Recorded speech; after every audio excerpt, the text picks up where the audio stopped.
मी doctor Sachin Jhambare.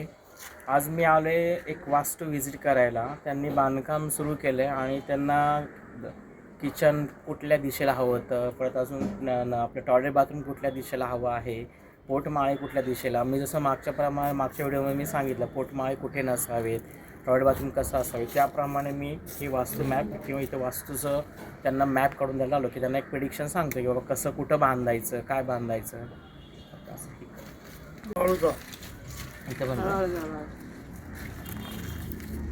आणि नेहमी लक्षात ठेवा, कधीही आपण हे करताना तुम्ही दिशाच ठरवताना भोका यंत्र लावूनच, आणि ते पण तुमचा ब्रह्ममध्ये तिथंच लावायचं. लक्षात ठेवा, तुम्ही अशा दिशा कशा ठरवू नका, कारण की भोका यंत्राने दिशा बदलतात. आपल्याला वाटतं आपलं घर बरोबर आहे, स्ट्रेट सरळ दिशेमध्ये आहे, पण कधी दिशा उपदिशा होतात. त्याला विदिशा वास्तू म्हणतात.